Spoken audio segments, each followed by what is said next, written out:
Hello, my dear friends. Tonight we are going to travel far back in time, to a land shaped by golden sand, slow-moving water, and a rhythm of life that followed the rising and setting of the sun. We are entering ancient Egypt, a place where order was valued above all else, and where daily life moved with patience and purpose. This is not a story filled with fear or harsh punishment. Instead, it is a calm and gentle exploration of how girls lived in ancient Egypt, what was expected of them, and how society quietly corrected behavior when rules were broken. As you listen, allow your breathing to slow and your thoughts to soften, as if you are drifting gently along the Nile at the end of a warm day. Ancient Egyptian society was built around the idea of balance, which they called ma'at. This balance represented harmony, truth, fairness, and order. People believed that when everyone behaved as expected, life remained peaceful and stable. This belief shaped homes, families, religion, and daily routines. For girls, Mahat guided behavior from a very young age. There were no loud rules written on walls and no constant threats of punishment. Instead, expectations were quietly understood and carefully passed down through generations. Girls learned how to behave by watching the women around them and by slowly becoming part of the rhythm of family life. Imagine a young girl waking just after sunrise in a small village near the Nile. The air is cool, and the sky is softly colored by early light. She rises from a simple mat laid on the floor of a mud brick home and begins her day by helping her mother. She may carry water from the river, sweep the floor, or help prepare food. There is no rush. Life moves slowly, following patterns that rarely change. As she works, she listens. She watches, she learns. No one needs to explain every rule in words because behavior is taught through routine and repetition. Most girls in ancient Egypt did not attend schools. Formal education was usually reserved for boys who might become scribes or officials. A girl's education happened at home, guided by mothers, aunts, and older female relatives. Through daily tasks, girls learned patience, responsibility, and self-control. They learned when to speak and when silence was expected. They learned how to behave respectfully in front of elders and visitors. Calm behavior was praised, while careless actions were gently corrected. These lessons were not harsh, but they were firm, because a girl's behavior reflected directly on her family. Rules for girls were rarely written down, but everyone understood them. Speaking loudly in public, interrupting elders, or refusing household duties was discouraged. Such behavior suggested a lack of discipline and poor upbringing. When a girl ignored these expectations, punishment was rarely physical or public. Instead, correction happened quietly within the family. A mother might speak to her privately. An aunt might offer advice through a story. A father might show his disapproval through silence. In ancient Egypt, disappointment carried great weight, and the desire to regain trust often guided a girl back to expected behavior. Family was the center of authority. Small mistakes were never taken to officials or courts. Parents believed that guiding a child gently was better than frightening her.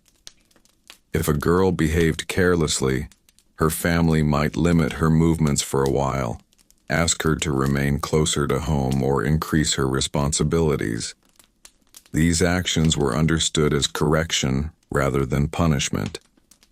In a close community, even small changes in routine were noticed, and a girl quickly understood that her behavior had consequences. Reputation was deeply important in ancient Egyptian society. A girl's actions affected not only herself, but her parents, siblings, and future prospects. This was especially true as she grew older. Families were careful to protect a girl's name because reputation played a major role in future marriage arrangements. If a girl behaved in a way that raised concern, her family responded quietly but seriously. The goal was always to restore balance and protect the future, rather than to shame or harm. As the day slowly fades into evening, families gather inside their homes. Oil lamps glow softly and voices grow quieter. Girls sit beside their mothers, listening to stories and lessons that gently reinforce expectations. Rules are not shouted. Punishments are not dramatic. Instead, behavior is guided through calm repetition, shared values, and the strong bond between family members. In ancient Egypt, order was maintained not through fear, but through quiet understanding and gentle correction. As the night settles over the Nile and the world grows still, let these images rest in your mind. In the next part, we will slowly explore how clothing, modesty, and public behavior shaped expectations for girls, and how society responded when those expectations were not met. For now, allow your thoughts to drift gently, just like the river under the moonlight. As the night grows deeper and quieter, let us continue our slow walk through ancient Egypt, moving gently from childhood into the wider world where girls began to understand how society watched, judged, and guided behavior. In this ancient land, daily life was shared closely with neighbors, relatives, and extended family, which meant that behavior was rarely private. Everyone noticed how a girl spoke, how she moved, and how she carried herself in public spaces. This awareness was not meant to frighten, but to remind each person that they were part of something larger than themselves. For girls, learning how to exist peacefully within this shared world was one of the most important lessons of all. Public behavior carried great meaning in ancient Egypt. When a girl stepped outside her home, she entered a space where her actions reflected not only her own character, but also the honor of her family. Girls were expected to move calmly through villages and towns, keeping their voices low and their behavior modest.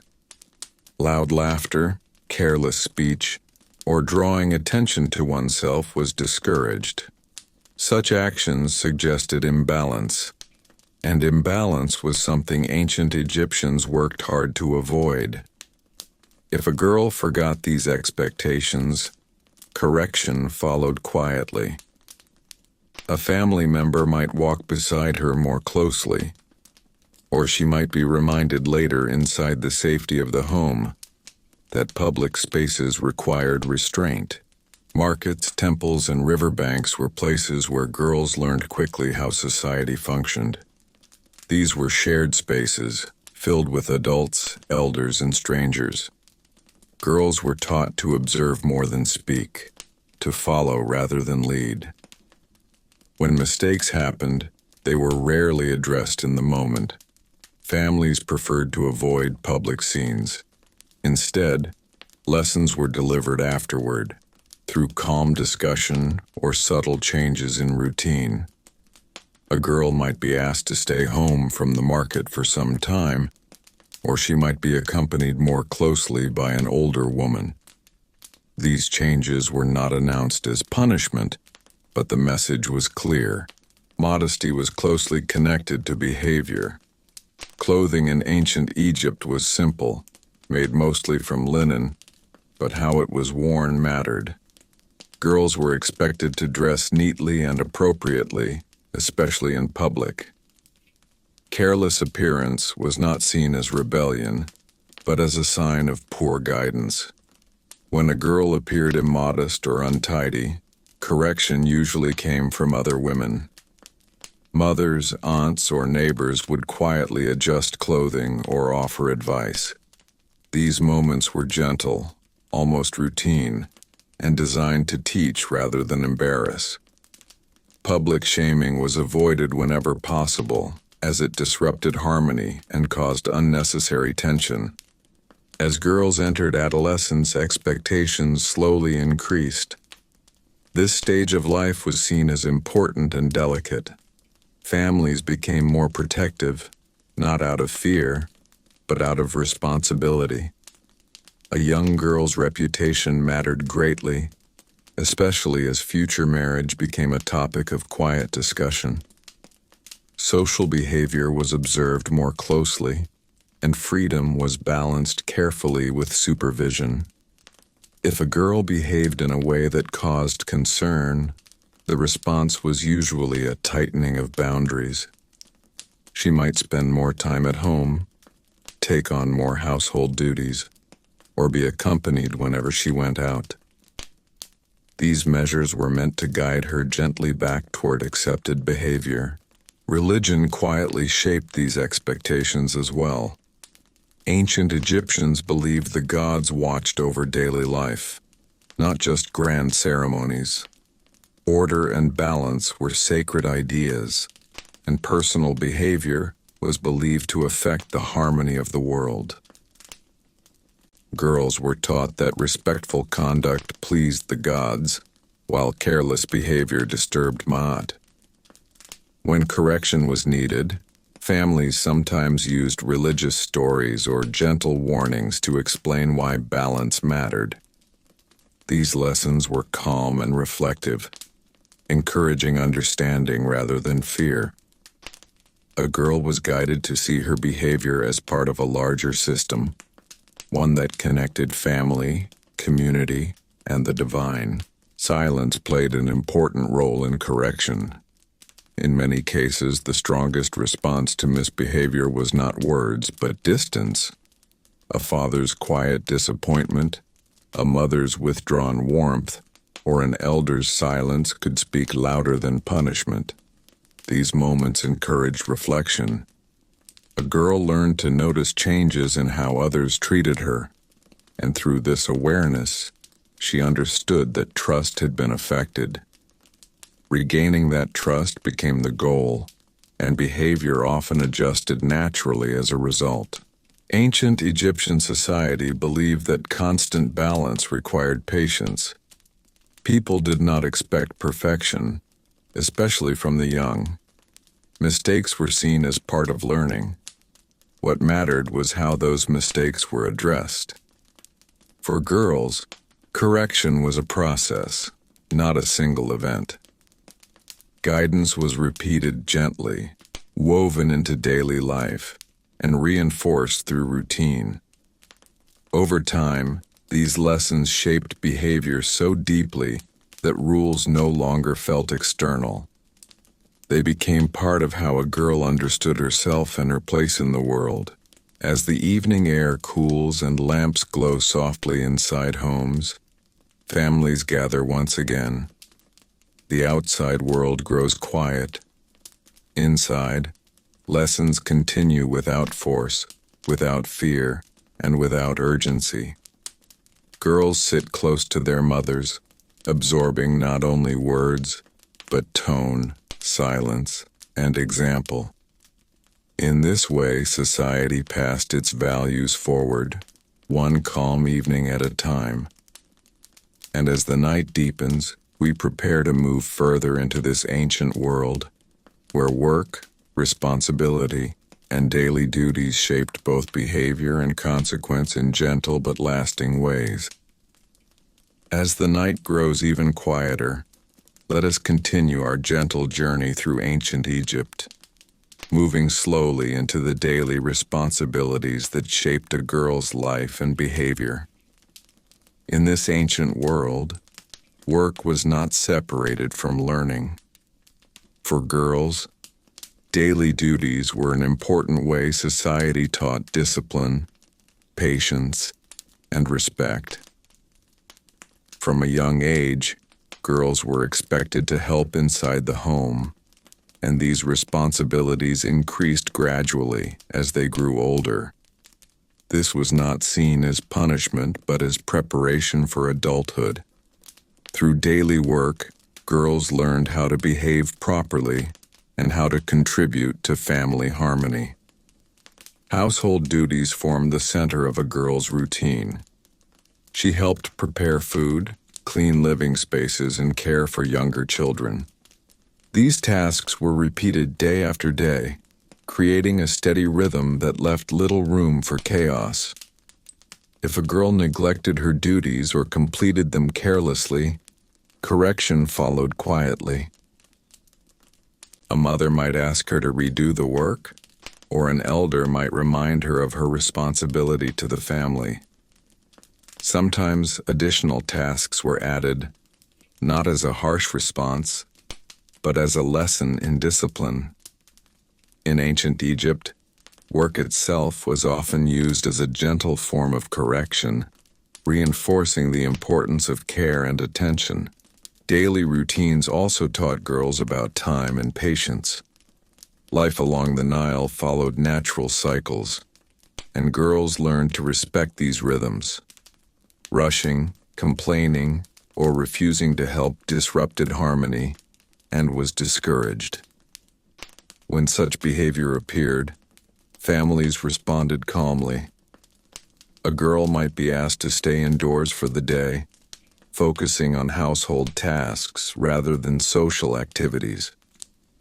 This quiet removal from shared spaces was understood as a reminder to return to balanced behavior. No harsh words were needed. The change in routine spoke clearly enough. As girls grew older, they were given greater responsibility, which came with greater expectations.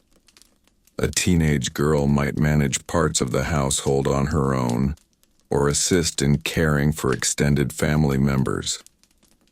Trust was built slowly through consistent behavior. When that trust was broken, consequences were subtle but meaningful. A girl might lose certain freedoms temporarily, such as visiting neighbors or attending small gatherings.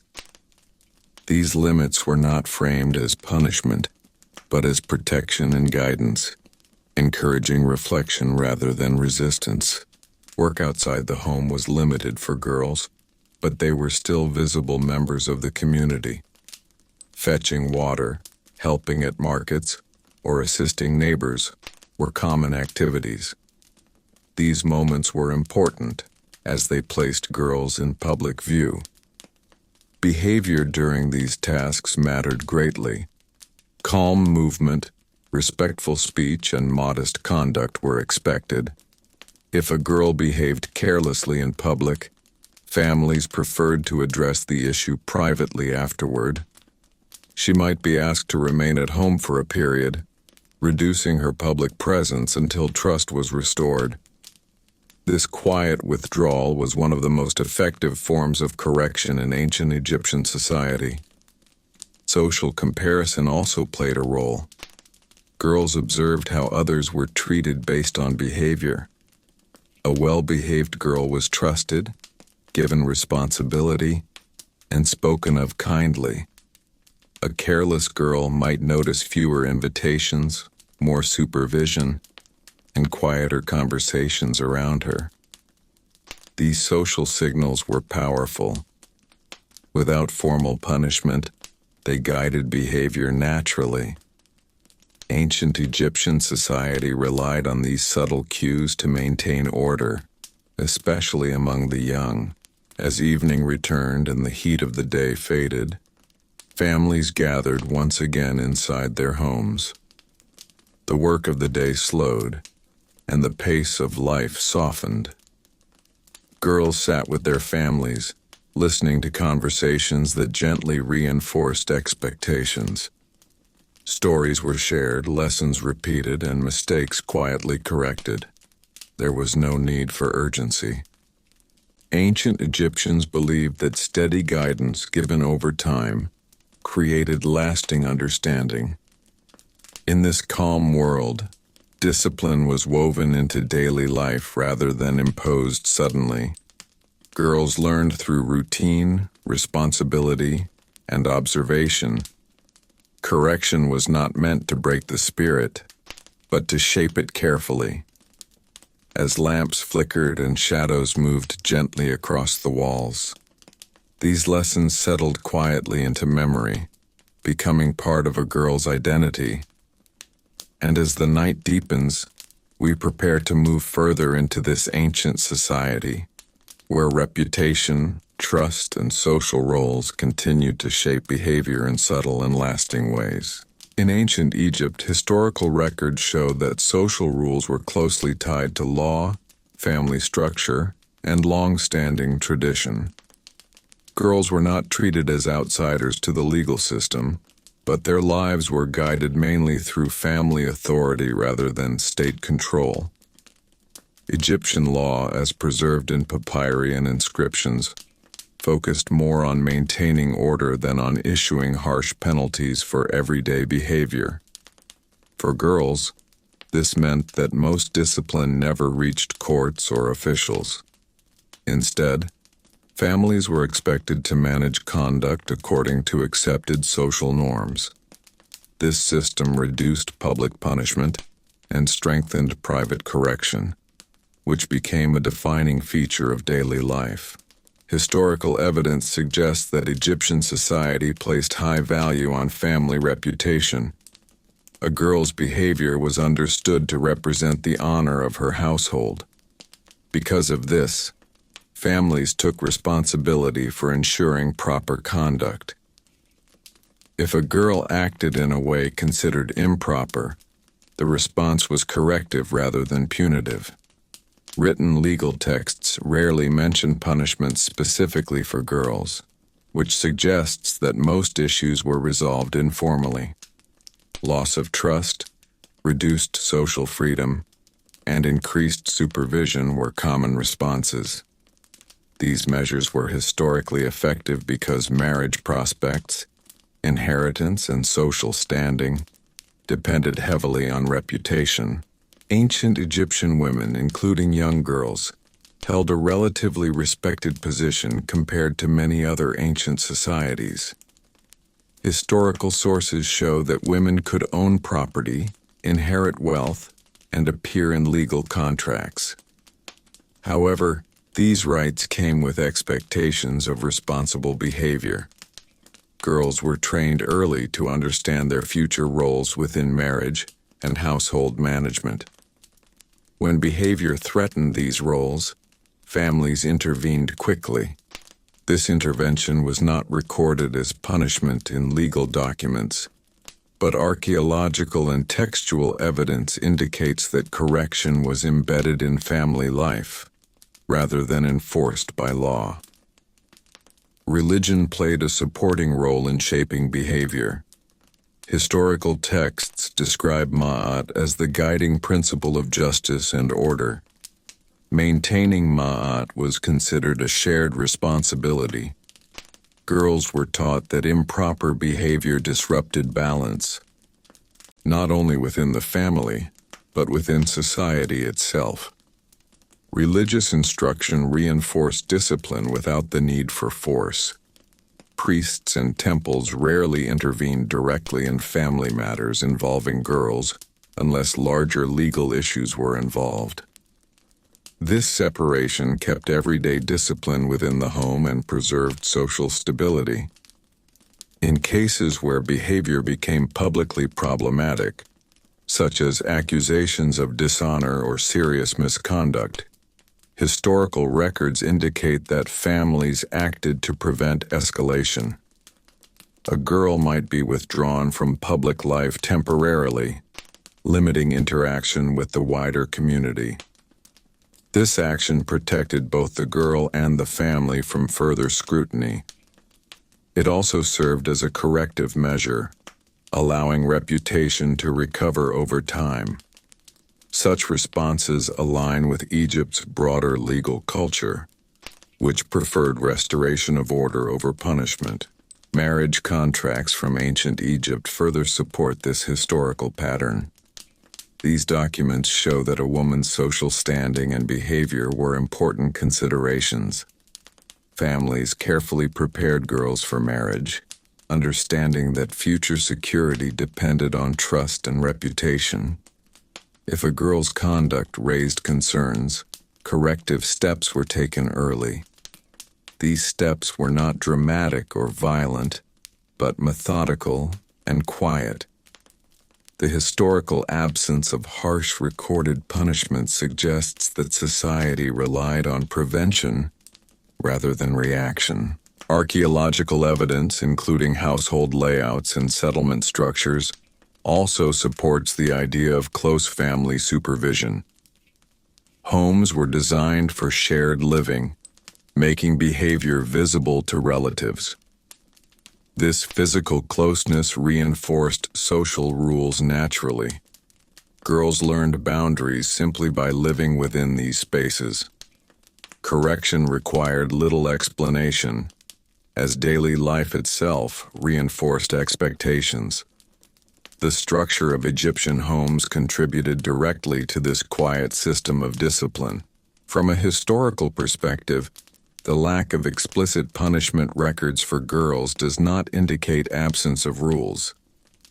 Instead, it reflects a system where discipline was normalized and absorbed into daily routines. Egyptian society functioned through continuity and tradition, not sudden enforcement. Girls were shaped gradually through family guidance, religious belief, and social expectation. This approach allowed ancient Egypt to maintain long-term stability across generations. As historical sources consistently show, the correction of girls' behavior in ancient Egypt was subtle, persistent, and rooted in social structure. Authority flowed from family to individual, supported by religion and law, but rarely enforced through public punishment. This quiet system of discipline reveals much about Egyptian values, where harmony was preserved through guidance rather than fear. With this understanding, we can see how deeply history shaped the lives of girls, not through dramatic punishment but through steady and lasting influence. Historical sources from ancient Egypt indicate that age played an important role in how girls were viewed and guided by society. Childhood, adolescence, and early adulthood were seen as distinct stages, each with its own expectations. Records from tomb inscriptions, household texts, and later Greek observations of Egyptian society suggest that younger girls were corrected primarily through instruction and repetition, while older girls faced more structured social control. This gradual increase in expectation shows that discipline was not sudden or severe, but carefully adjusted as a girl matured. The aim was always continuity and stability within the family and the wider community. From a historical perspective, adolescence marked a significant transition. As girls approached marriageable age, families became more attentive to behavior, movement, and social interaction. This was not due to fear of punishment by the state, but because marriage contracts, inheritance arrangements, and alliances between families depended on trust. Egyptian marriage contracts, preserved on papyri, reveal that families invested effort in preparing girls for these roles. If a girl's behavior threatened these preparations, families acted early. Historical patterns show that this action usually involved restriction rather than punishment, such as limiting social contact or increasing supervision within the household.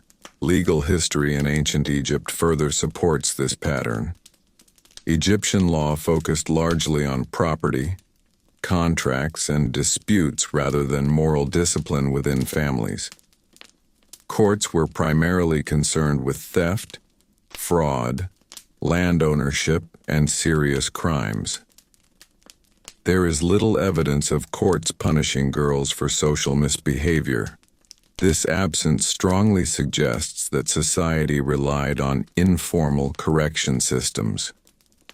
Families acted as the primary regulators of behavior, reducing the need for public legal intervention. This structure allowed Egyptian society to function smoothly over long periods without frequent legal disruption. Temple records and priestly texts also provide insight into how behavior was guided. Temples were central institutions, but they rarely interfered in domestic matters. Religious teachings emphasized self-control, respect, and balance rather than punishment. Girls learned these values through participation in festivals, rituals, and daily offerings made within the home. When behavior did not align with these values, correction came through instruction and example, not enforcement. Priestly authority supported family guidance but did not replace it, reinforcing the quiet nature of discipline. Historical comparisons between social classes further clarify how correction worked. Elite families, whose lives are better documented through tombs and inscriptions, placed strong emphasis on reputation and lineage. In these households, a girl's conduct was closely monitored, as family honor affected political and economic standing. Correction in elite families often involved increased isolation within the household, limiting contact with outsiders. Among working families, discipline was shaped by necessity and routine. Girls were guided through labor and responsibility, and misbehavior was corrected through additional work or closer supervision. Across all classes, however, the pattern remained consistent: quiet correction rather than formal punishment. Archaeological findings from domestic spaces provide additional evidence. The layout of homes, often built around shared courtyards, meant that behavior was constantly visible to family members. Privacy was limited, and social control was naturally reinforced through proximity. Girls did not need to be punished publicly because behavior was observed continuously. This environment made subtle correction effective. A change in routine or responsibility was immediately noticed and understood, reinforcing expected conduct without confrontation. Historical texts also reveal that storytelling played a role in discipline. Wisdom literature, such as instructional texts written for young people, emphasized obedience, humility, and respect. While many of these texts were directed at boys, the values they promoted were shared across society. Girls absorbed these lessons indirectly through family discussion and daily life. Correction often involved reminding a girl of these shared values, connecting personal behavior to broader social ideals. This method reinforced discipline through understanding rather than fear. From a historical viewpoint, the quiet correction of girls in ancient Egypt reflects a society focused on endurance rather than immediate control. Stability was achieved through slow shaping of behavior, supported by family structure, religion, and tradition. The lack of recorded harsh punishment is not a sign of leniency, but of effectiveness. Egyptian society did not require visible punishment to maintain order. Instead, it relied on deeply internalized expectations that guided behavior naturally across generations. Historical evidence from ancient Egypt shows that social control over behavior relied heavily on visibility within the community. Villages and towns were structured in ways that encouraged constant observation, not for surveillance, but as a natural part of shared living. Streets were narrow, homes were close together, and daily tasks were carried out in common spaces. For girls, this meant that behavior was rarely unseen. This constant visibility reduced the need for formal punishment, as social awareness itself acted as a regulating force. When a girl behaved in a way considered improper, the knowledge that others had noticed often led families to respond quietly and promptly to restore balance. Records from settlement archaeology indicate that most daily activities occurred near or within the home. Girls spent much of their time assisting family members, which placed them under continuous guidance. This environment made correction immediate and subtle. If behavior needed adjustment, families could respond through small changes in routine rather than direct confrontation. A girl might be kept closer to the household for a period or given additional responsibilities that limited idle time. Historically, these methods aligned with Egypt's emphasis on order and predictability, ensuring that behavior returned to accepted norms without disruption. Trade and market activity also influenced expectations for girls. Although girls did not typically engage in trade independently, they often accompanied relatives to markets or assisted with preparation at home. Marketplaces were public environments where reputation mattered greatly. Historical sources suggest that families were particularly attentive to behavior in these spaces. If a girl behaved inappropriately in public, families preferred private correction afterward. This response protected the family's standing while reinforcing the importance of self-control. The historical absence of public punishment in market contexts suggests that social reputation functioned as an effective corrective tool. Legal papyri further support the idea that formal punishment for girls was uncommon. Legal proceedings in ancient Egypt focused primarily on economic disputes, property rights, and criminal offenses involving adults. The lack of documented cases involving the punishment of girls for social behavior indicates that such matters were resolved within the household.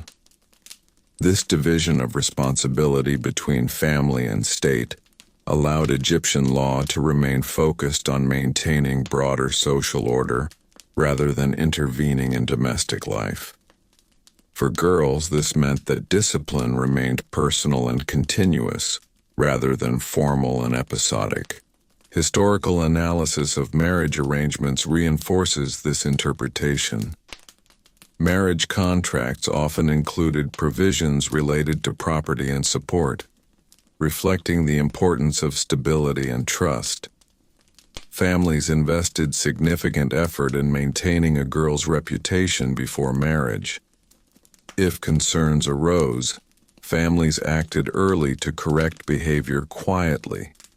These actions were preventive rather than punitive, designed to preserve future opportunities rather than address past mistakes. This approach aligns with Egypt's long-term perspective on social order, where stability over generations was valued more than immediate enforcement. In religious contexts, historical records show that temples functioned as moral centers rather than disciplinary authorities. Priests taught principles of ma'at, but they did not administer punishment for everyday behavior. Girls encountered religious instruction through family participation in rituals and festivals. Correction, when needed, involved reminding individuals of religious values rather than imposing penalties. This indirect method reinforced discipline by connecting behavior to shared belief systems, further reducing the need for formal punishment. From a historical standpoint, the quiet nature of discipline for girls in ancient Egypt reflects a sophisticated social system. Authority was distributed across family, community, and tradition, rather than concentrated in legal institutions. This structure allowed behavior to be shaped continuously and calmly. Girls learned expectations not through fear of punishment, but through immersion in a culture that valued balance and responsibility. The effectiveness of this system is evident in the long stability of Egyptian society, which endured for centuries with relatively little internal disruption. Historical scholarship on ancient Egypt makes clear that social discipline for girls was closely connected to ideas of lineage, inheritance, and continuity. Egyptian society placed great importance on family lines, property transmission, and household stability. Because girls would eventually become wives and mothers within other households, their behavior was seen as a bridge between families. This historical reality explains why families were attentive to conduct long before any legal authority became involved. Correction was applied early and quietly, ensuring that a girl's future role would not be disrupted by actions considered careless or improper. This preventive approach reduced conflict and preserved long-term social balance. Inheritance practices further shaped expectations. While women in ancient Egypt could legally own and inherit property, historical records show that families still took great care to protect assets and alliances. A girl's reputation influenced how confidently a family could arrange marriages or manage property transfers. If behavior raised concern, families responded with increased supervision and limitation of movement. These actions were historically effective because they operated within accepted norms. No public announcement was needed. The community understood these signals, and behavior was corrected without confrontation. Household organization also played a central role in discipline. Archaeological studies of domestic architecture reveal that homes were designed for collective living, with shared courtyards and interconnected rooms. Girls were rarely alone, and daily life unfolded under the observation of relatives. This physical environment naturally reinforced expected behavior. Correction required little explanation. A change in daily responsibility or routine was immediately noticeable and served as a reminder of expectations.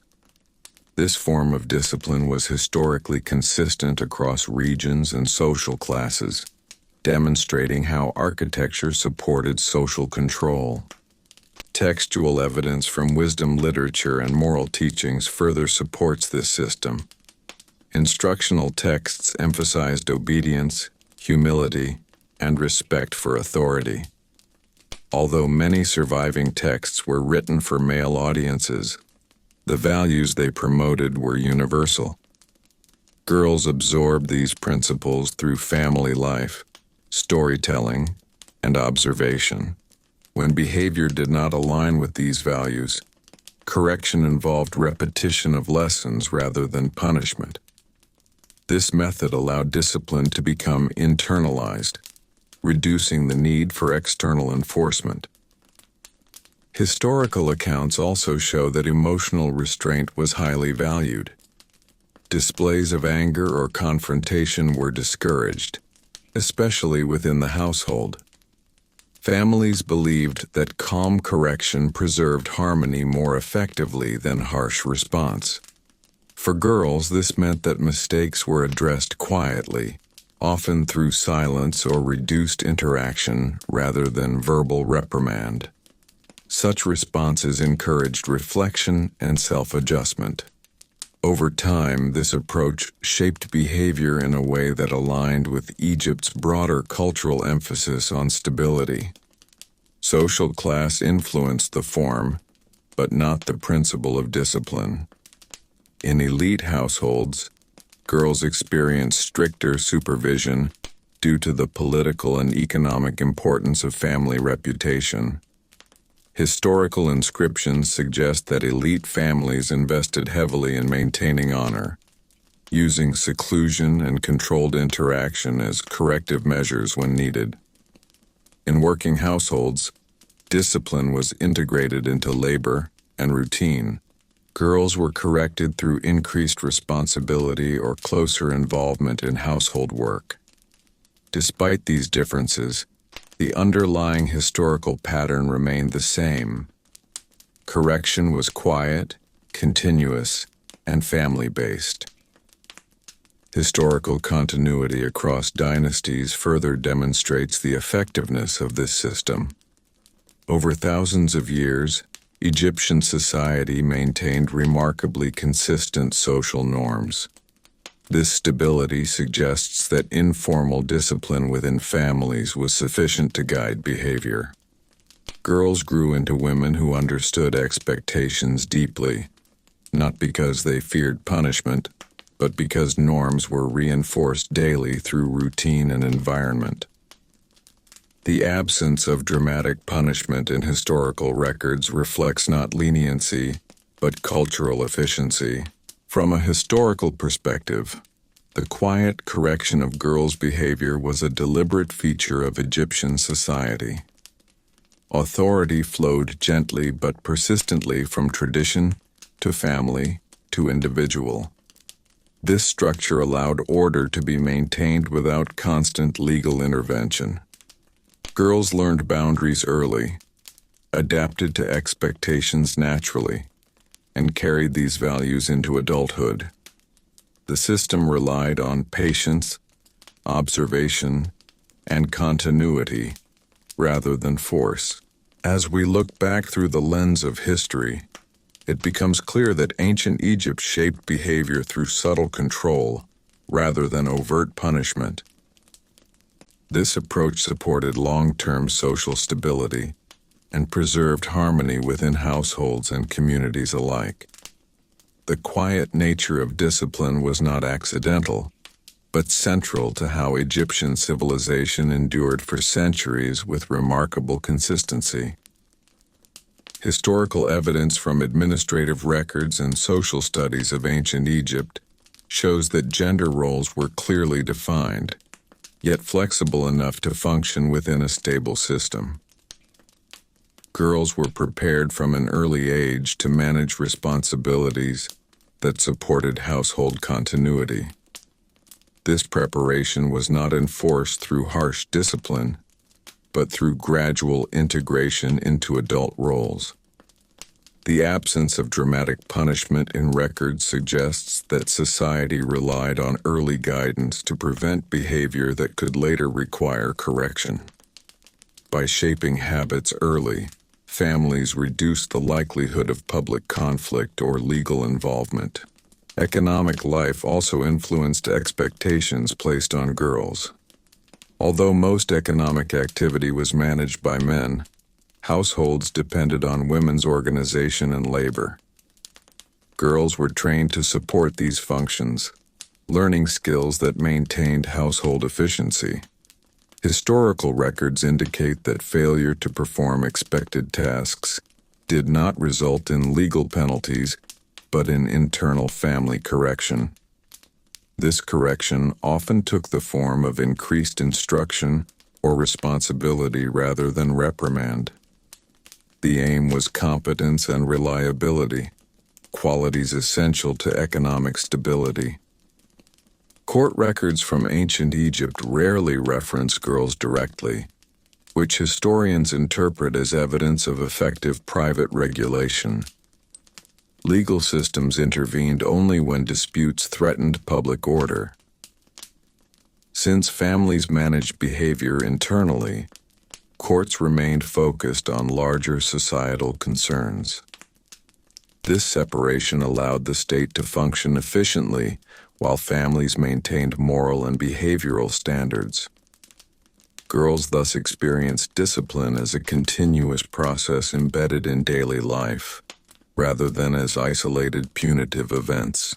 Religious festivals and public ceremonies provided further opportunities for behavioral observation. During these events, girls participated alongside their families, learning appropriate conduct in large gatherings.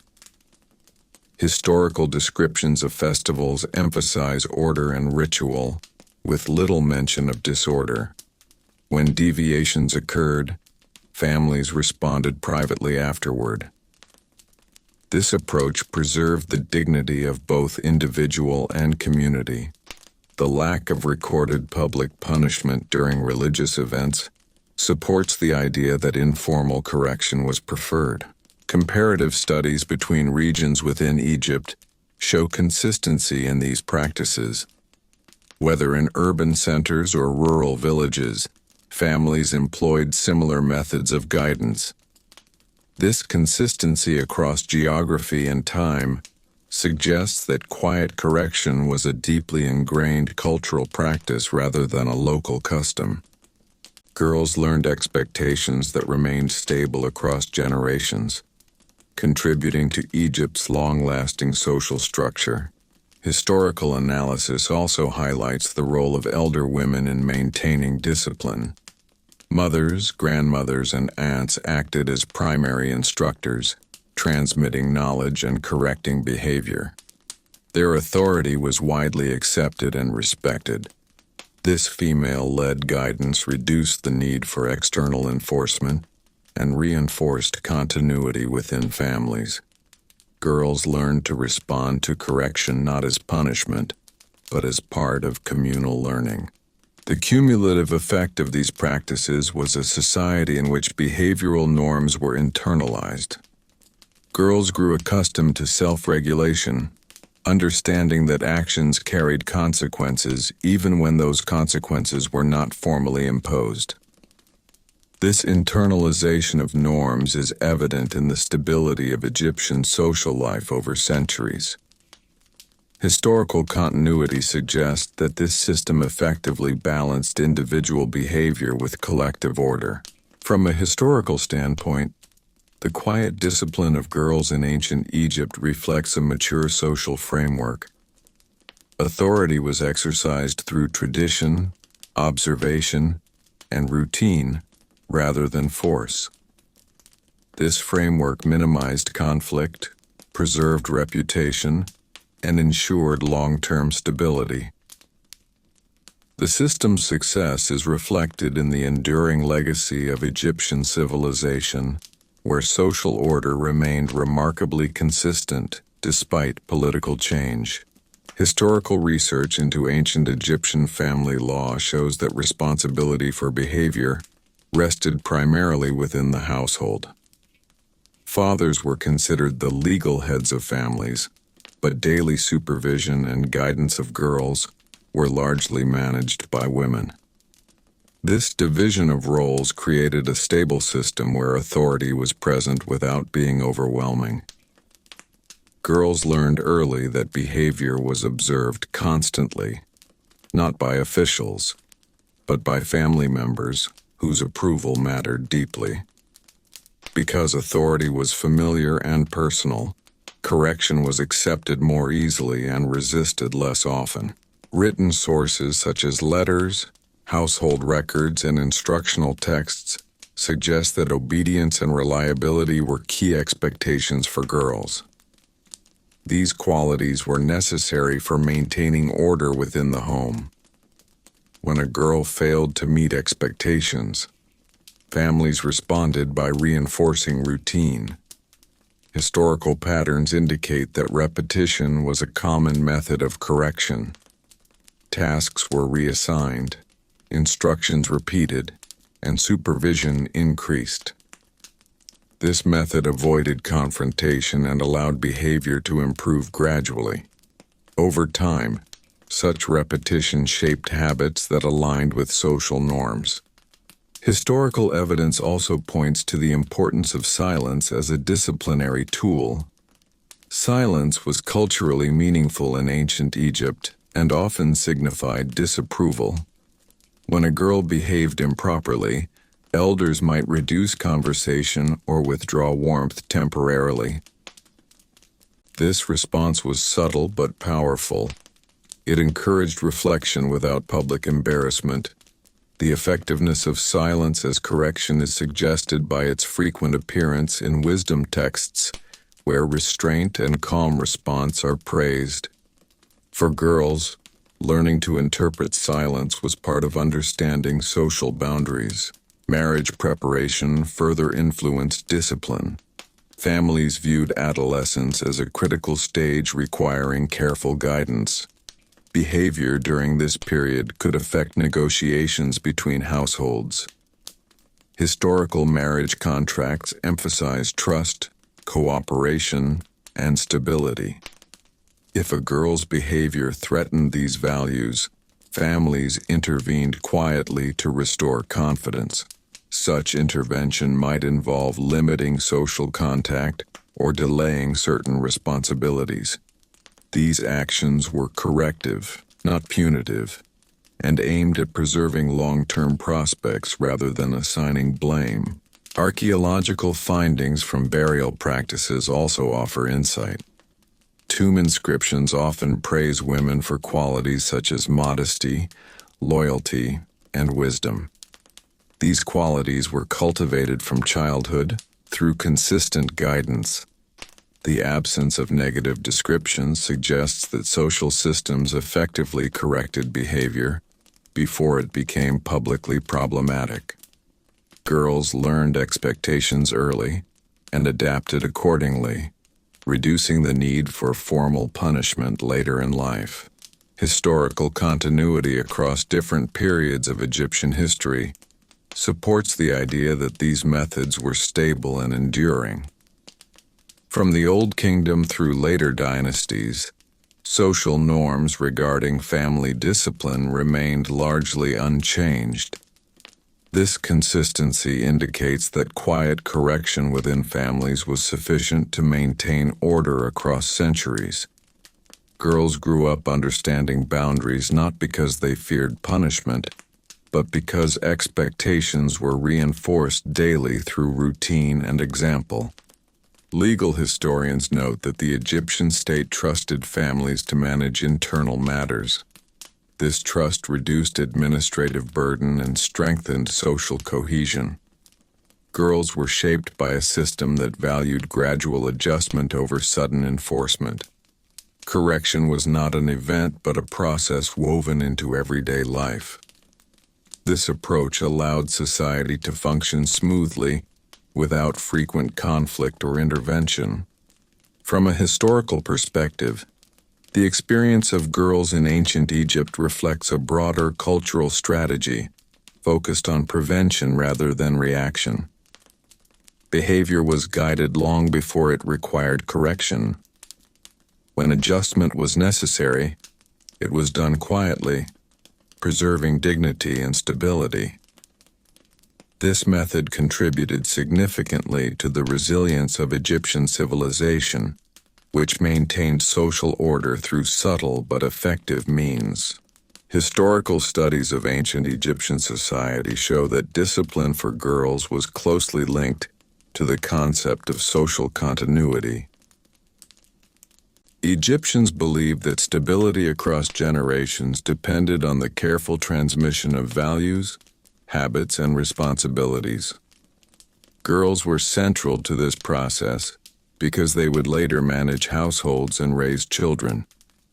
For this reason, families focused on shaping behavior gradually and consistently. Correction was not designed to address single mistakes but to guide long-term conduct. This historical approach reduced the need for dramatic responses and ensured that behavior aligned with established norms over time. Administrative texts and household documents indicate that girls were expected to understand hierarchy within the family. Respect for elders was a fundamental value. When a girl challenged authority or ignored instruction, families responded by reinforcing structure rather than issuing punishment. This might involve placing the girl under the closer guidance of an elder woman or limiting independent decision-making. Such measures were historically effective because they reminded the individual of her position within the family order. The emphasis remained on restoring balance rather than expressing anger or control. Economic history also sheds light on behavioral guidance. Households functioned as economic units, and each member contributed according to ability. Girls were trained to support these functions through domestic management, textile work, and food preparation. Failure to perform these tasks properly was addressed through additional instruction and repetition. Historical records suggest that mistakes were treated as opportunities for learning rather than grounds for punishment. This educational approach strengthened household efficiency and reinforced the expectation of responsibility. Comparative historical analysis shows that this system differed from more punitive models seen elsewhere in the ancient world. In Egypt, social discipline relied less on formal penalties and more on internalized norms. Girls were guided to understand why behavior mattered, not simply that it was enforced. This understanding developed through daily experience rather than formal instruction. Over time, behavior became self-regulated, reducing the need for intervention. The consistency of this pattern across centuries suggests that it was deeply embedded in Egyptian culture. Historical evidence from letters and personal records reveals how families communicated expectations. These texts often emphasize patience, order, and calm instruction. When behavior needed correction, communication was measured and deliberate. This tone reinforced respect and minimized conflict.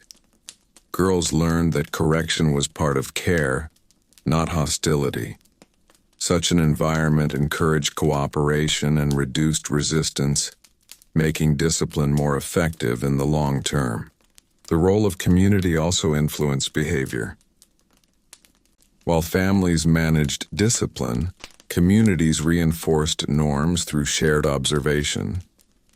Girls learned acceptable conduct by watching others and noticing subtle responses to behavior. Approval and trust were given to those who followed expectations, while those who did not experienced quiet distance. This social feedback loop operated continuously, shaping behavior without formal punishment. Historical stability suggests that this method was sufficient to maintain order in both rural and urban settings. Legal historians note that the Egyptian state's limited involvement in domestic discipline allowed social systems to function organically. By leaving behavioral guidance to families, the state avoided unnecessary interference. This trust in family authority strengthened social cohesion and reduced conflict. Girls grew up within a framework that balanced freedom and responsibility, guided by tradition rather than force. From a historical perspective, the quiet correction of girls' behavior in ancient Egypt represents a deliberate social strategy.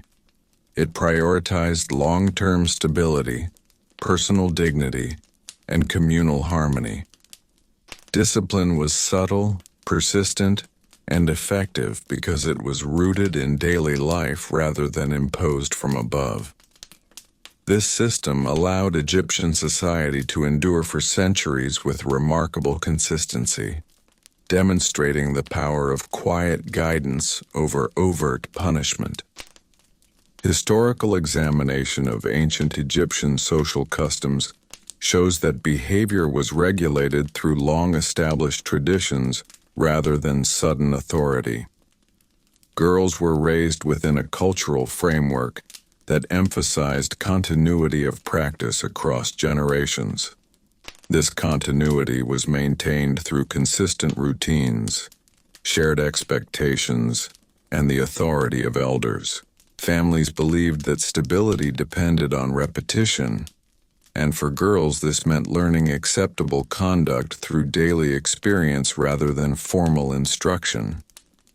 When behavior deviated from expectations, correction followed established patterns that aimed to return the individual to harmony with family and community.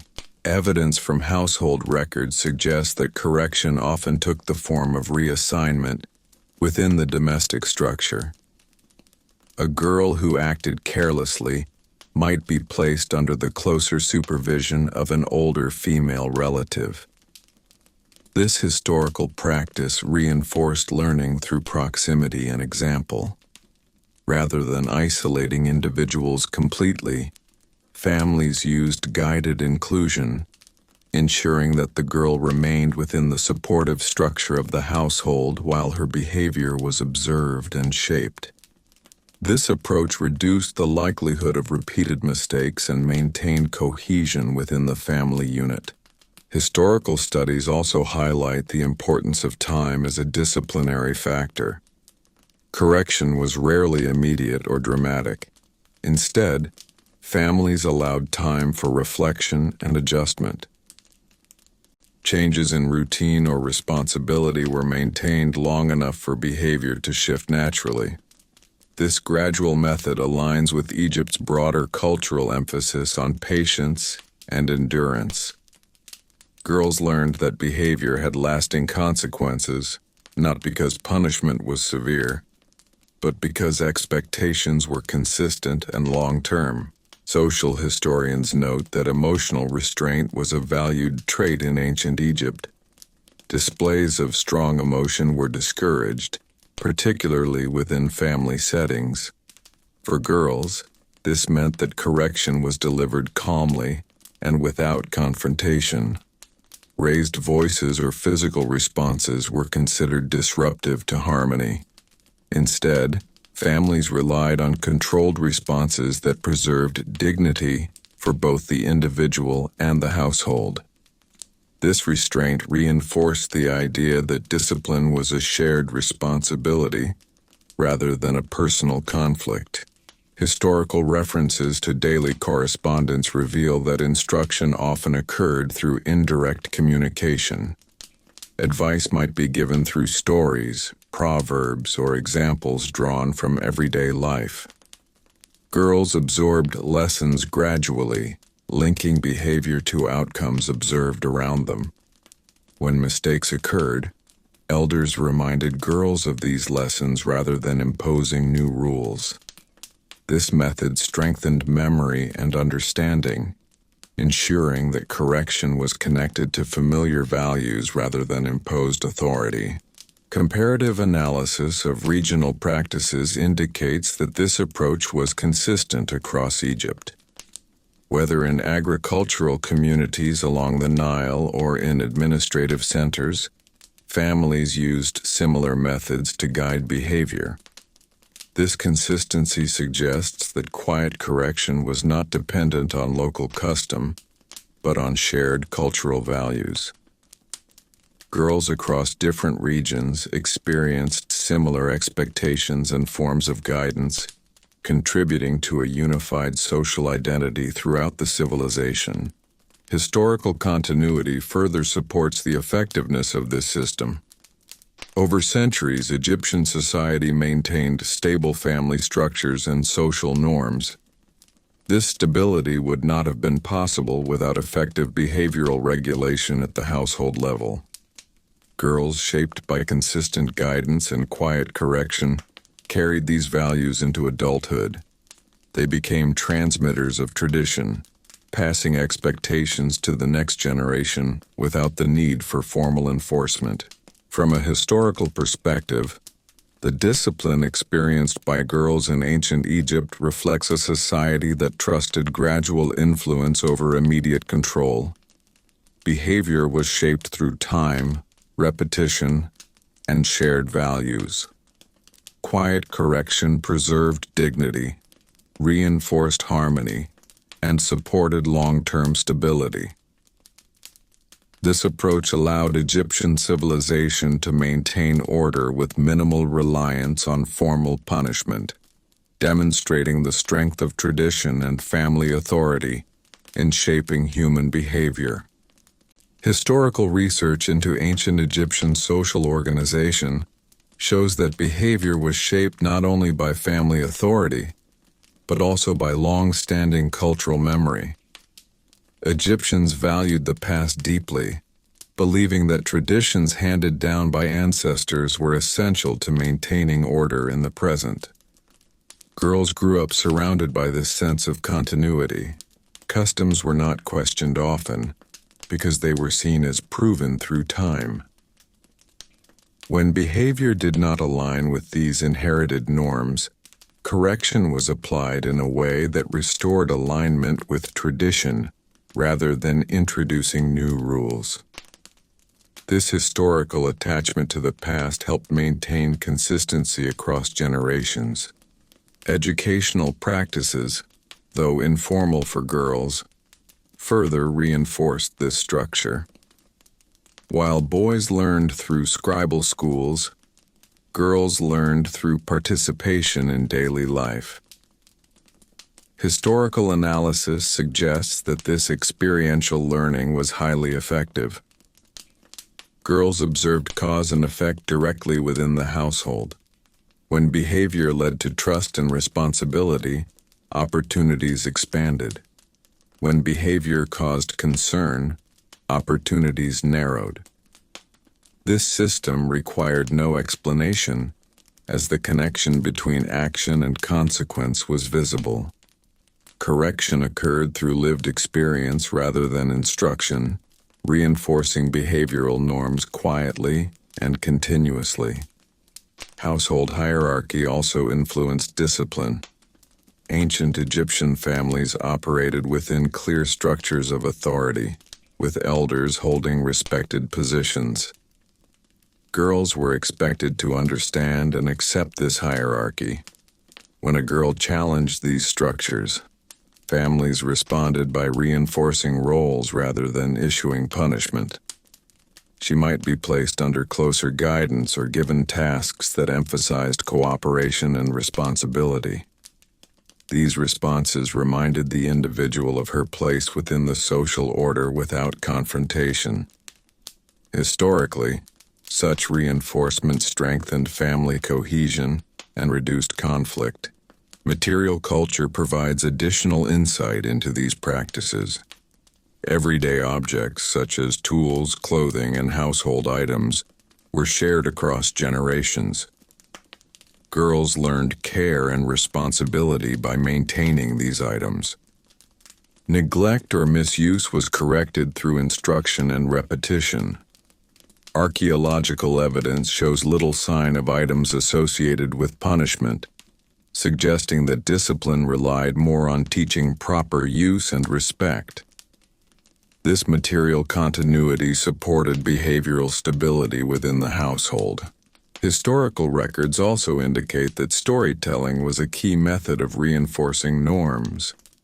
Stories passed orally within families often contained lessons about order, responsibility, and consequence. Girls learned these lessons not as direct warnings, but as shared cultural knowledge. When behavior required correction, elders could reference familiar stories, connecting personal conduct to broader social values. This method allowed correction to feel communal rather than personal, reducing resistance and preserving harmony. The role of time remains central in historical interpretations of discipline. Correction was rarely immediate. Families allowed behavior to settle, trusting that routine and example would guide adjustment. This patience reflects Egypt's long-term view of social order. Girls learned that expectations were stable and enduring, not reactive. Over time, this consistency encouraged internal regulation, reducing the need for direct intervention. Historical continuity across dynasties supports these conclusions. Despite political changes, social norms regarding family discipline remained largely unchanged. This suggests that quiet correction was deeply embedded in Egyptian culture.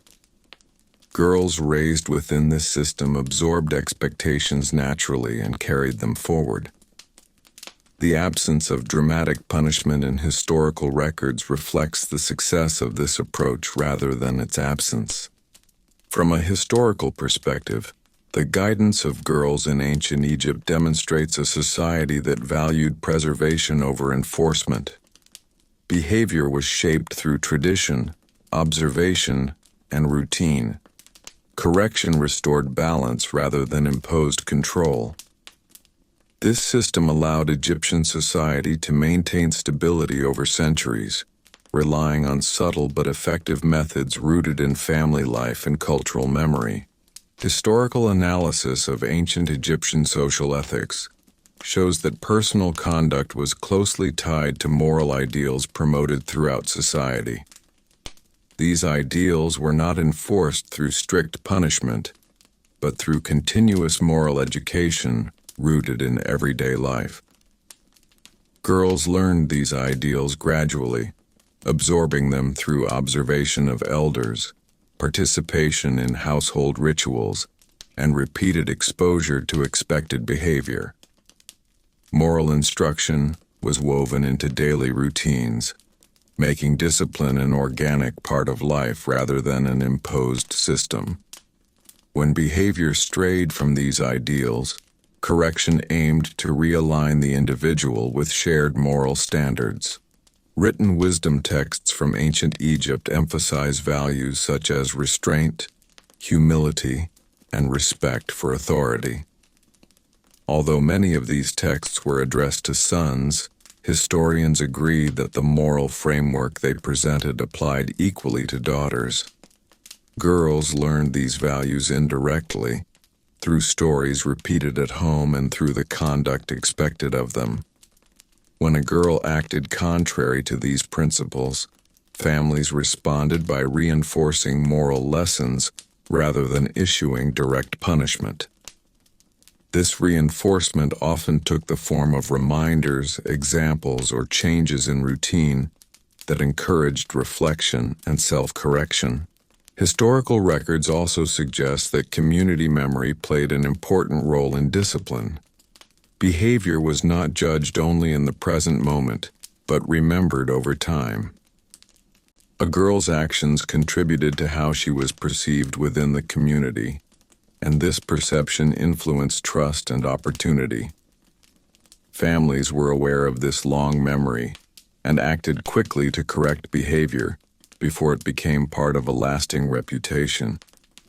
Correction was therefore preventive, designed to guide behavior back into alignment with expectations before long-term consequences developed. Economic and social responsibilities further shaped discipline. Girls were expected to contribute meaningfully to household stability, particularly in tasks related to food production, textile work, and care of domestic spaces. These responsibilities were historically significant, as household efficiency supported the broader economy. When a girl failed to meet these responsibilities, families responded by increasing supervision or instruction. This response reinforced the importance of contribution without introducing conflict. Correction remained closely tied to productivity and cooperation rather than punishment. Historical continuity of burial inscriptions also offers insight. Women were often commemorated for qualities such as loyalty, wisdom, and devotion to family. These qualities did not emerge suddenly in adulthood, but were cultivated from childhood through consistent guidance. The absence of negative traits in commemorations suggests that behavioral correction was effective in shaping long-term character. Girls raised within this system learned to internalize expectations, reducing the need for overt discipline later in life. The role of elder women becomes increasingly clear in historical interpretation. Mothers and grandmothers acted as custodians of tradition, transmitting knowledge and correcting behavior gently but persistently. Their authority was rooted in experience rather than force. Girls learned to respond to this authority as part of communal life. Correction delivered by elder women carried moral weight and reinforced continuity across generations. From a historical perspective, the quiet correction of girls' behavior in ancient Egypt reflects a society deeply invested in moral stability. Discipline was not separated from daily life or reserved for moments of conflict. Instead, it was continuous, subtle, and integrated into routine. This approach allowed behavioral norms to endure across centuries, supporting the long-term resilience of Egyptian civilization.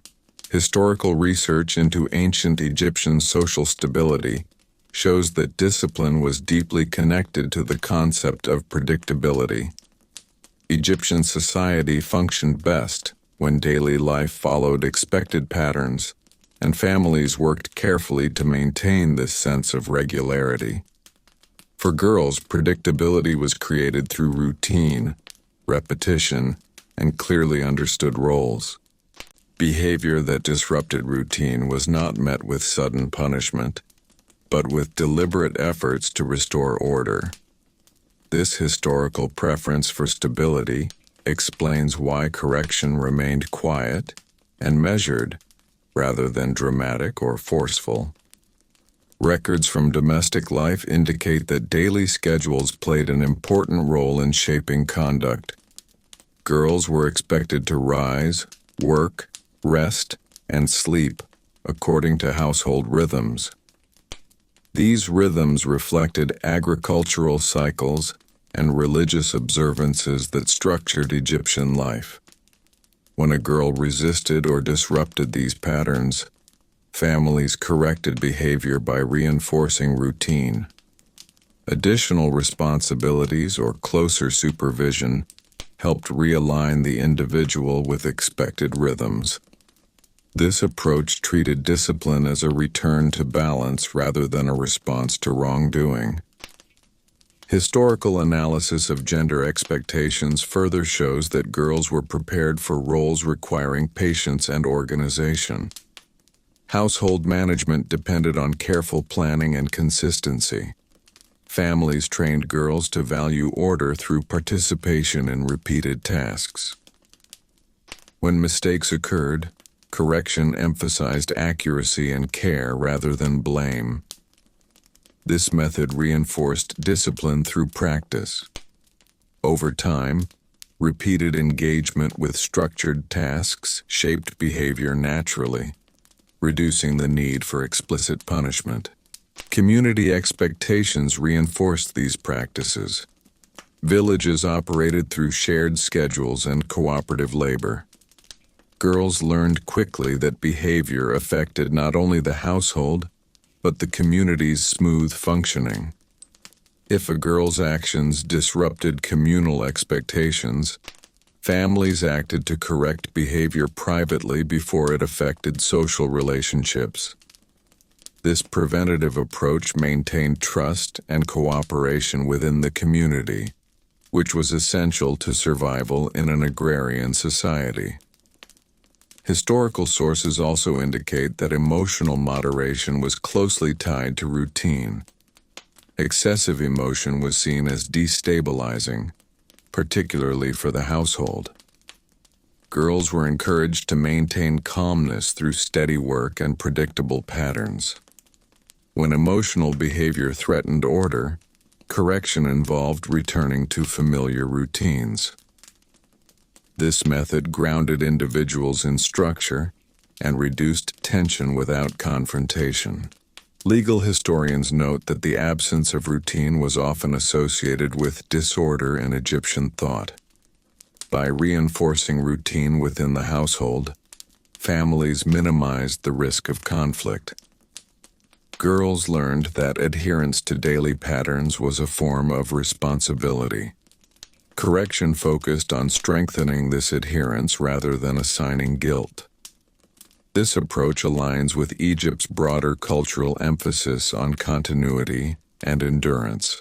From a historical perspective, the focus on routine as discipline demonstrates a sophisticated understanding of human behavior. Rather than reacting to individual incidents, Egyptian families shaped environments that encouraged stability. Girls raised within these environments internalized expectations naturally, This system allowed society to function smoothly across generations, relying on habit and structure rather than punishment. The quiet nature of correction in ancient Egypt was therefore not a sign of indifference but of careful social design. Discipline was embedded in daily life, reinforced through routine, and supported by shared values. Girls learned to maintain balance not through fear of punishment, but through participation in a predictable and orderly world. This historical model of discipline contributed significantly to the long-lasting stability of Egyptian civilization. Historical scholarship indicates that ancient Egyptian concepts of discipline were closely tied to the maintenance of social order across time. Egyptians believed that society functioned best when each generation carefully preserved the habits and values of the previous one. Girls were essential to this continuity, as they would eventually become the primary managers of households and transmitters of cultural knowledge. Because of this role, families invested considerable effort in shaping behavior through consistent guidance rather than isolated punishment. Correction was understood as a long process, extending across years, rather than a reaction to single events. Historical records related to household management show that discipline was often expressed through responsibility. Girls were gradually entrusted with tasks that required reliability and attention. These tasks were not simply chores, but essential functions that supported family survival. When a girl demonstrated carelessness, families responded by increasing supervision and instruction. This method reinforced learning while maintaining dignity. There is little evidence of coercive punishment associated with domestic errors, suggesting that correction relied on reinforcement of standards rather than force. Analysis of social interaction patterns further reveals that ancient Egyptian society valued restraint and predictability in behavior. Girls were expected to move within clearly defined boundaries, especially in communal settings. These boundaries were not rigidly enforced by law, but by shared expectation. When a girl crossed accepted limits, families acted to restore boundaries quietly. This might involve limiting public presence or adjusting daily activities. Such responses functioned as corrective measures without escalating into formal punishment, preserving both individual dignity and family reputation. Historical examination of legal philosophy supports this interpretation. Egyptian law prioritized restitution and restoration over punishment. This approach extended into domestic life, where the goal of discipline was to restore balance rather than assign blame. Girls were guided to understand the effects of their actions on household harmony. Correction emphasized responsibility and awareness rather than fear. This legal and cultural alignment reduced the likelihood of harsh discipline and reinforced continuity between public and private values. Religious thought also influenced historical attitudes toward correction. Egyptian belief systems emphasized order as a cosmic principle. Maintaining this order required constant attention to behavior. Girls learned that personal conduct contributed to larger patterns of stability. When behavior threatened harmony, families used religious concepts to explain the need for adjustment. Correction was framed as a return to order rather than a response to wrongdoing. This framing encouraged acceptance and internalization of norms. Archaeological evidence from domestic artifacts supports the idea that discipline was embedded in daily practice. Tools, looms, and storage vessels required careful handling. Girls learned responsibility through use and maintenance of these items. Mistakes were corrected through demonstration and repetition. The absence of artifacts associated with punishment suggests that instruction and supervision were preferred methods of behavioral regulation. This material culture reflects a society that valued teaching over coercion. Historical continuity across dynastic changes further demonstrates the effectiveness of this system. Despite political shifts and external influences, domestic practices related to discipline remained stable. Girls continued to be guided through family authority, routine, and tradition. This consistency contributed to Egypt's long-term resilience. Behavioral norms were preserved not by force, but by persistent reinforcement within the household. From a historical perspective, the quiet correction of girls in ancient Egypt represents a comprehensive social strategy. Discipline was integrated into work, routine, religion, and family life. It operated continuously rather than episodically. Girls grew up within a system that shaped behavior gradually and effectively. This approach minimized conflict, preserved harmony, and supported the endurance of Egyptian civilization across centuries. Historical investigation into ancient Egyptian social memory shows that discipline was closely linked to remembrance and example. Egyptian society relied heavily on precedent, believing that correct behavior was demonstrated by those who came before. Girls grew up hearing about respected women from their family line, praised for qualities such as loyalty, order, and careful conduct. These examples were not abstract ideals but practical models drawn from real lives. When a girl's behavior drifted from expectation, families often corrected her by recalling these examples, reinforcing continuity rather than introducing confrontation. This method anchored behavior in history itself, making correction feel natural and familiar. Historical records indicate that authority within the household was layered rather than singular. While fathers held legal authority, daily regulation of behavior was often exercised by elder women. This distribution of authority created balance and prevented excess. Girls learned to respond to guidance from multiple figures, each reinforcing the same expectations through different means. When correction was needed, it was delivered consistently across these relationships, ensuring that lessons were reinforced rather than contradicted. This consistency reduced resistance and allowed discipline to function smoothly within family life. Studies of social space further illuminate how behavior was regulated. Egyptian homes were not designed for isolation. Shared courtyards and communal work areas ensured constant interaction. Girls were always part of collective activity, which reinforced acceptable behavior through observation and participation. When conduct required adjustment, families altered a girl's role within these shared spaces. Increased supervision or closer involvement with elder relatives served as corrective measures.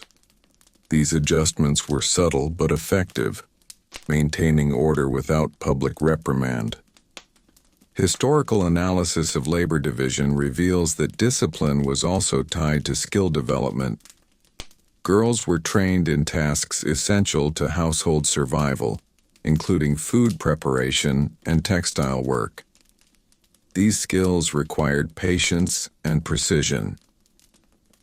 When errors occurred, correction took the form of instruction and repetition rather than punishment. This approach reinforced competence while preserving confidence. Over time, repeated guidance shaped behavior aligned with social expectations. The absence of harsh response allowed learning to continue without fear. Comparative historical research suggests that this system produced high levels of behavioral conformity without visible coercion. Girls internalized norms because they were consistently reinforced through environment, routine, and example. Correction did not interrupt daily life but was integrated into it. This integration made discipline less noticeable but more effective. Behavior was shaped gradually, reducing the need for intervention later in life. Historical evidence from funerary texts further supports this interpretation. Inscriptions often describe women as orderly, beloved, and trusted, qualities that reflect long-term behavioral guidance. These descriptions suggest that discipline during youth was successful in shaping enduring character traits. Girls raised within this system carried expectations into adulthood, reinforcing the same norms within their own households. From a historical perspective, the reliance on example, routine, and shared authority reveals a culture deeply committed to stability. Discipline for girls was not reactive or punitive. It was continuous, relational, and grounded in tradition. This approach allowed ancient Egyptian society to maintain cohesion over centuries, relying on quiet correction rather than force to guide behavior. Historical examination of ancient Egyptian gender roles shows that discipline for girls was closely connected to expectations of future responsibility within marriage and household leadership. Egyptian society viewed marriage not simply as a personal arrangement, but as a social institution that preserved stability, property, and lineage. Girls were therefore prepared from an early age to understand cooperation, obedience, and reliability. Behavior that conflicted with these expectations was addressed early through quiet correction, ensuring that future household roles could be fulfilled without disruption. This preparation was gradual and continuous, reflecting the long-term perspective of Egyptian social planning. Marriage documents and household records indicate that families paid close attention to behavior long before formal arrangements were made. A girl's reputation developed over time, shaped by consistent conduct rather than isolated incidents. When behavior raised concern, families acted to correct it through controlled routine and supervision. These measures were not intended to punish, but to prevent lasting damage to social standing. Historical absence of punitive language in marriage-related texts suggests that families relied on internal discipline to ensure readiness rather than external enforcement. The role of obedience within family structure also influenced correction. Obedience was not understood as submission without thought, but as respect for order and experience. Girls were expected to listen, observe, and follow guidance from elders. When resistance occurred, families reinforced hierarchy calmly. This reinforcement might involve placing a girl under closer mentorship or adjusting responsibilities to emphasize cooperation. Such actions reminded individuals of shared structure without confrontation, preserving harmony within the household. Historical studies of household cooperation show that emotional moderation was essential to marital preparation.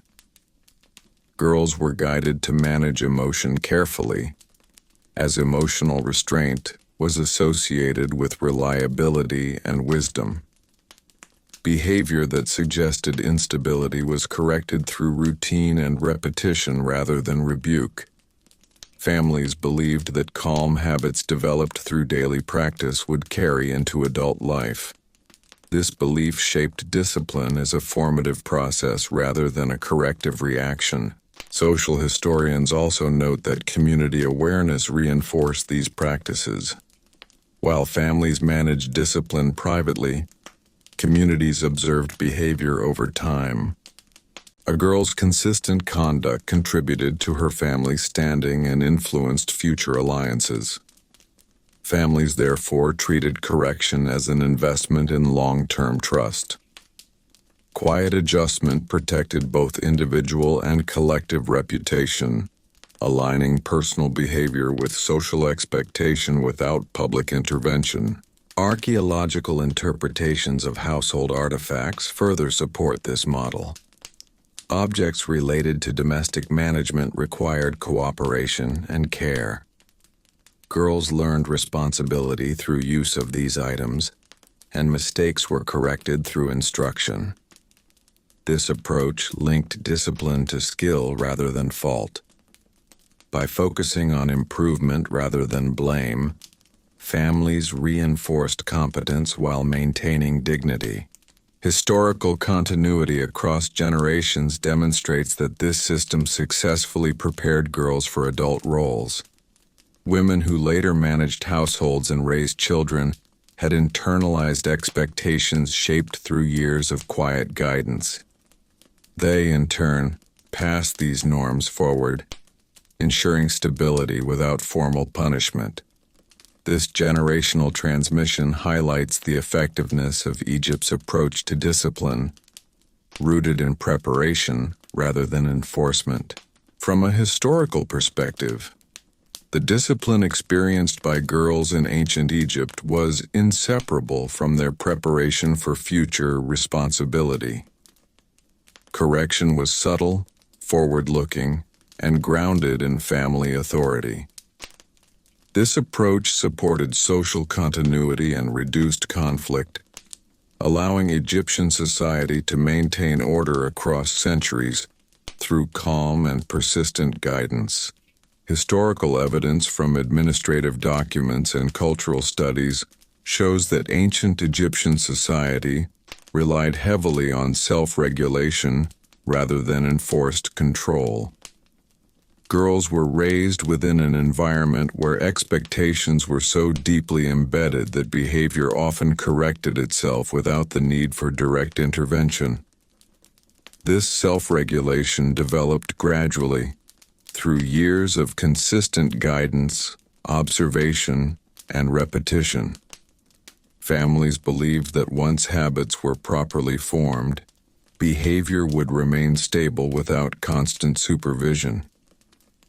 Correction, when required, served mainly to realign behavior with these established habits rather than to impose authority.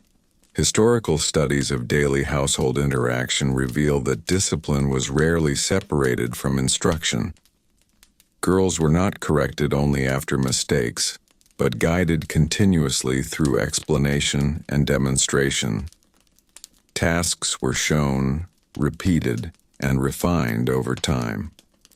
When behavior failed to meet expectations, families responded by returning to instruction rather than punishment.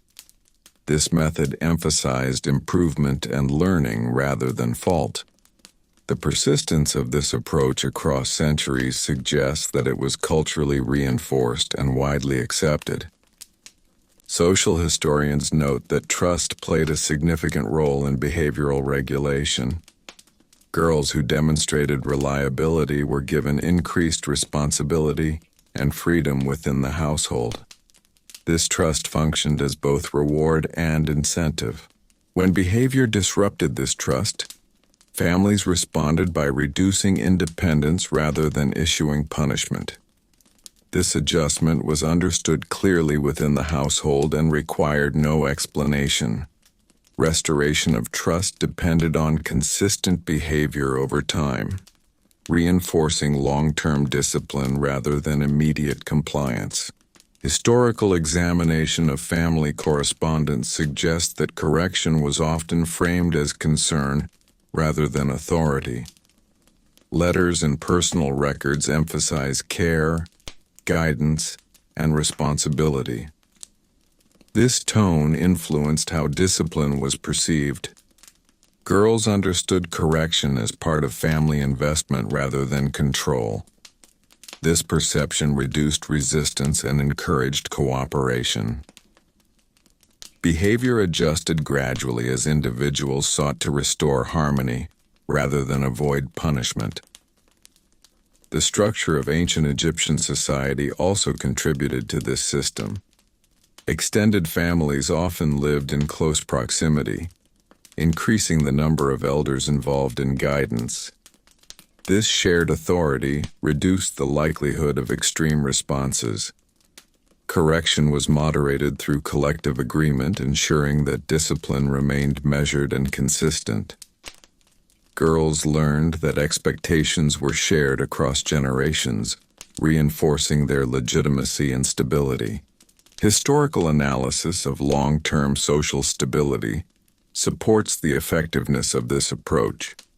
Ancient Egypt maintained consistent social norms across thousands of years despite political change.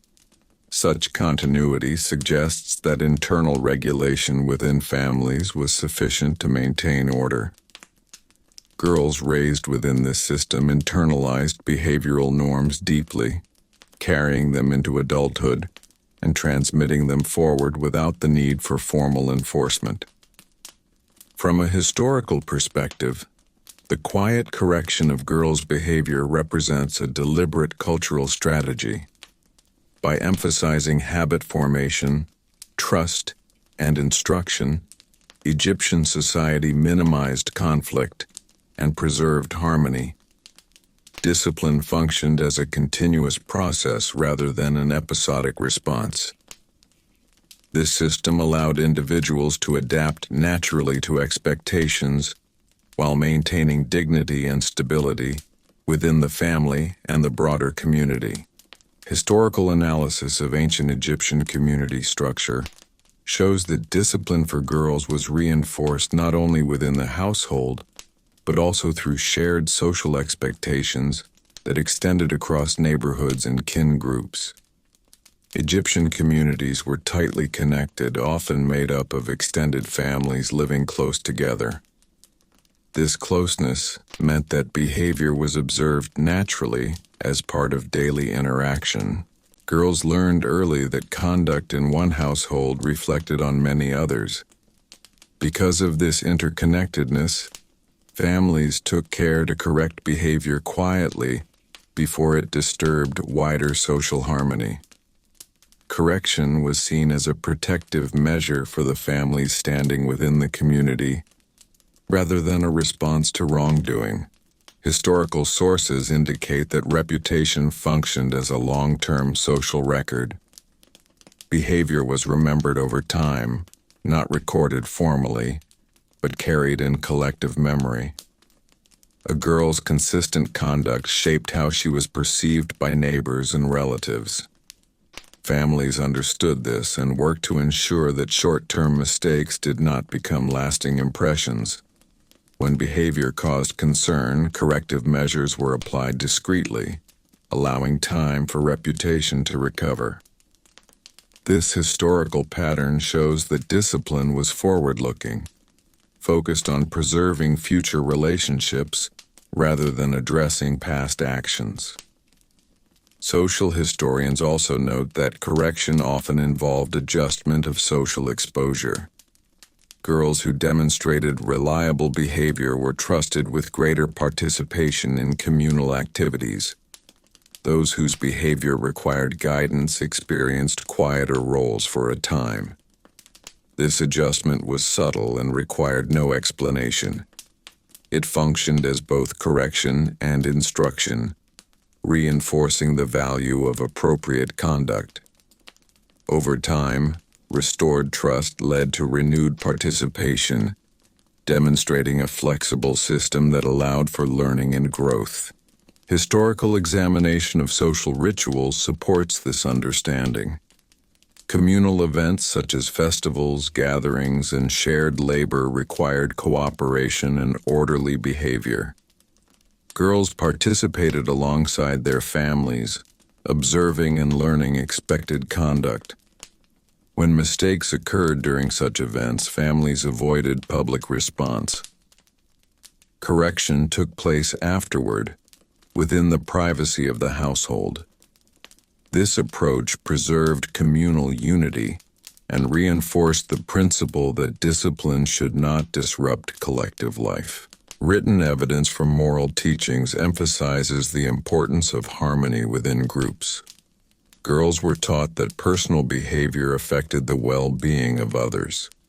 This belief encouraged self-awareness and restraint. Correction reinforced this understanding by connecting behavior to social outcomes rather than punishment. Girls learned to evaluate their actions based on their impact on family and community, internalizing norms without external enforcement. Archaeological studies of settlement patterns further support the role of community in discipline. Shared workspaces, communal ovens, and collective storage areas required cooperation. Girls learned to navigate these spaces with care. When behavior disrupted cooperation, families responded by guiding girls back into supportive roles. This redirection reinforced social responsibility and maintained smooth functioning within the community. From a historical perspective, the integration of discipline into community life reduced the need for formal authority. Families managed behavior locally, drawing on shared values and collective memory. Girls were shaped by an environment where expectations were visible, consistent, and reinforced through daily interaction. This system encouraged conformity without coercion and allowed Egyptian society to maintain stability across generations.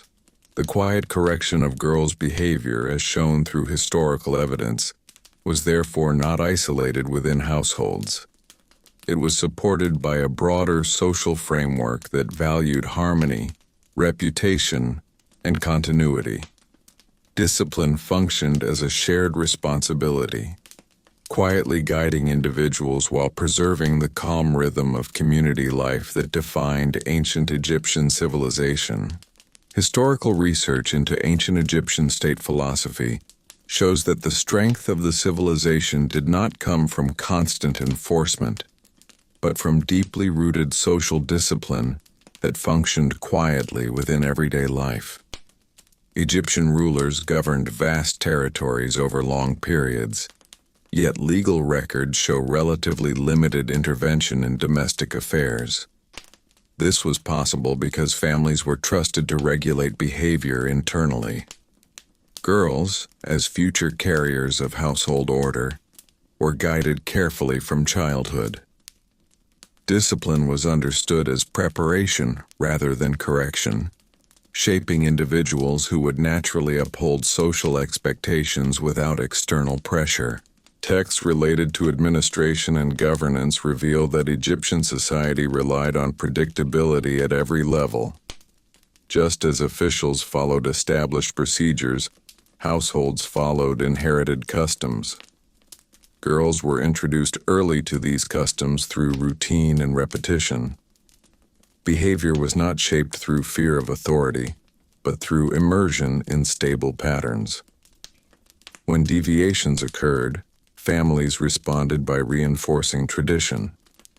This reinforcement might involve repeating instruction, reassigning tasks, or limiting independence temporarily.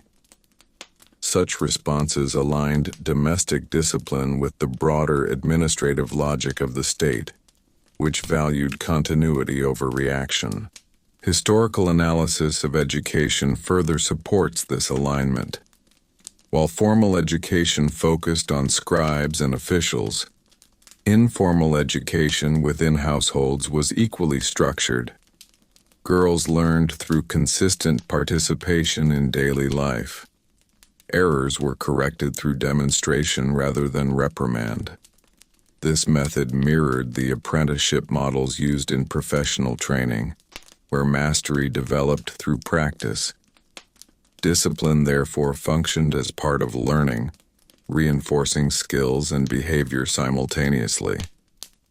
The absence of punitive measures in educational contexts suggests that correction was viewed as a normal stage of development rather than failure.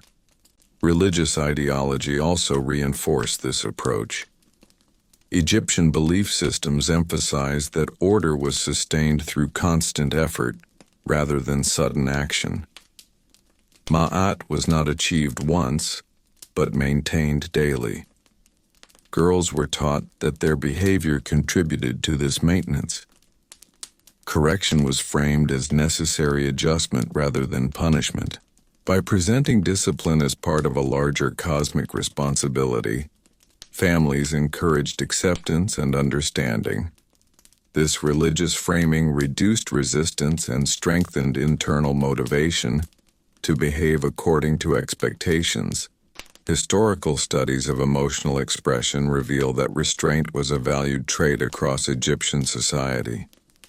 Emotional excess was associated with instability and disorder.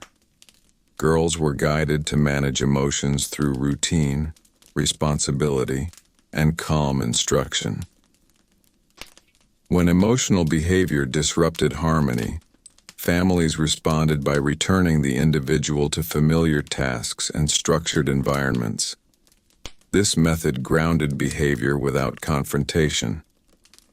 Over time, emotional regulation became habitual, supporting the broader social emphasis on stability. Economic history provides additional insight into why this system persisted. Households functioned as productive units within a larger economic network.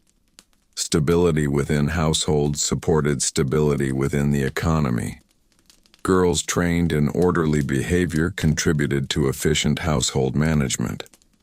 Correction that preserved cooperation rather than causing conflict ensured continued productivity.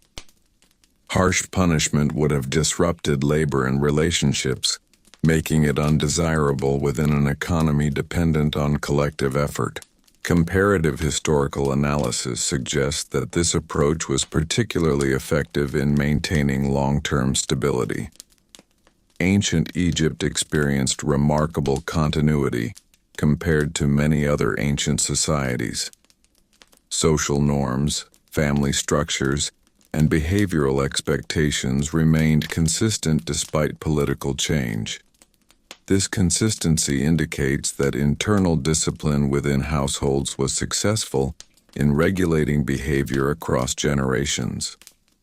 Girls shaped by quiet correction became women who upheld the same standards, reinforcing the system without the need for formal enforcement. Administrative silence regarding domestic punishment is therefore historically significant.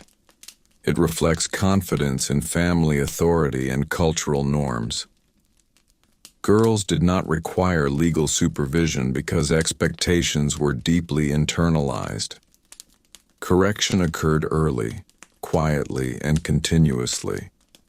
This approach reduced conflict, preserved dignity, and maintained harmony at both household and state levels. From a historical perspective, the quiet punishment of girls in ancient Egypt was not weakness but strength. It represented a society that understood human behavior deeply and shaped it patiently. Discipline functioned as a continuous process embedded in tradition, religion, economy, and governance. Through this system, Egyptian civilization achieved remarkable durability, guiding behavior not through force but through steady and lasting influence. As we come to a pause in our historical journey, it becomes clear that the lives of girls in ancient Egypt were shaped less by written punishment and more by a carefully balanced social system. Historical evidence consistently shows that Egyptian society relied on tradition, routine, and family authority to guide behavior. Discipline was not designed to create fear, but to maintain continuity across generations. Girls were raised within an environment where expectations were visible, stable, and reinforced daily through family life, community interaction, and cultural memory. From legal records to household archaeology, from religious philosophy to economic structure, the same pattern appears again and again. Correction was quiet, gradual, and deeply integrated into everyday life. Families acted early to guide behavior, using supervision, routine, and responsibility rather than force. This approach preserved dignity and reduced conflict, allowing individuals to adapt naturally to social norms. The absence of harsh punishment in historical records reflects the effectiveness of this system, not its absence. Ancient Egypt valued balance above all else. This balance extended into how girls were raised, corrected, and prepared for adulthood. Behavior was shaped patiently, with the understanding that stability required time and consistency. Girls grew into women who carried these values forward, reinforcing the same expectations within their own households. In this way, discipline became a cycle of continuity rather than enforcement. The long survival of Egyptian civilization supports this historical interpretation. Social order was maintained not through constant authority, but through shared values deeply embedded in daily life. Quiet correction, family guidance, and respect for tradition allowed society to endure across centuries. The experience of girls within this system reveals a culture that trusted gradual influence over immediate control. For now, we gently close this chapter of history. The story does not end here, but simply rests. When we return again, there will be more to explore, more detail to uncover, and more history to unfold. Until then, this quiet world of ancient Egypt remains still, preserved in balance, tradition, and time.